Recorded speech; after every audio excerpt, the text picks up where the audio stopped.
The Bunny Man, the terrifying legend hiding beneath Fairfax Bridge. They say if you stand beneath the Colchester Overpass in Fairfax County, Virginia, on Halloween night, and listen closely, you can still hear the scratching of claws on concrete. Some claim it's just an urban legend, but others swear they've seen him. A man dressed like a rabbit, holding an axe, watching, waiting. This is not a fairy tale.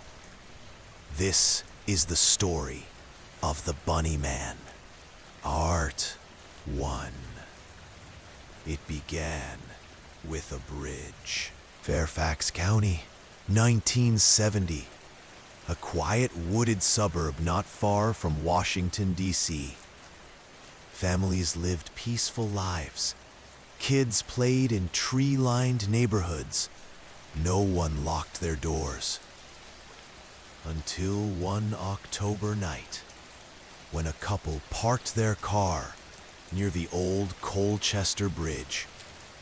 They were talking, laughing, when suddenly something slammed against their window.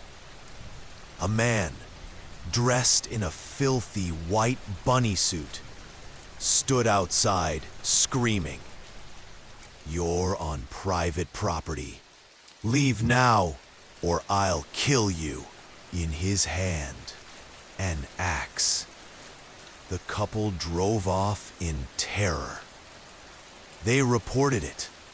Police investigated, but they found nothing. A week later, another report surfaced.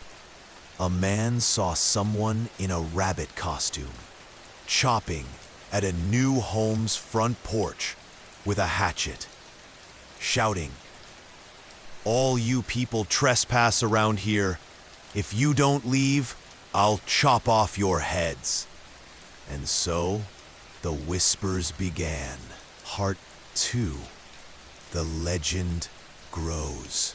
As weeks turned to years, the story twisted into something darker. People began linking the Bunny Man to a closed-down mental institution nearby. The tale went like this. Years ago, an asylum transported its most dangerous patients to Lorton Prison. But during the transfer, the bus crashed deep in the woods of Clifton. Authorities found most of the inmates, but not all. One man escaped. His name? Douglas Grifton. He disappeared into the forest, surviving by killing rabbits, stringing their gutted remains from the trees.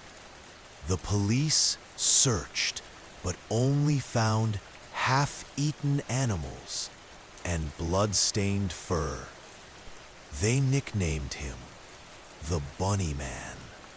And then, one Halloween, a group of teens ventured under the bridge for fun.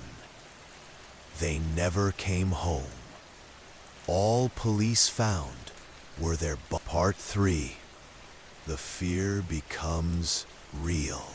Every Halloween after that, more kids dared each other to go to the bridge. They wanted to see him. Some claimed they did. Others ran away before they got the chance. A local man once swore he saw something crouched beneath the bridge at midnight. Not an animal, not a man, something in between. He said it wasn't just watching, it knew me, like it had waited for me. The fear became part of the town. Parents warned their kids not to go near the bridge. Some called it superstition. Others knew better. Part 4. The real records. Here's where it gets strange. The first 2 Bunnyman sightings in 1970, real police reports, filed, documented, witnesses verified. The man in the bunny suit was never caught. There were no records of a Douglas Grifton, no bus crash, no asylum escapee on paper. But local archives show that in the 1930s, a small mental hospital did exist nearby. It shut down suddenly. No records remain. Coincidence or cover-up? One historian claims he found an old journal in an abandoned house near the woods. It read, "He watches from the trees. The Bunnyman doesn't want us to leave. He says we all have to stay. Forever." Part 5. The twist you didn't expect. Now here's the part most people never hear. They say the Bunnyman died years ago. That the legend is just that, a legend. But every October, especially near Halloween, police still receive reports.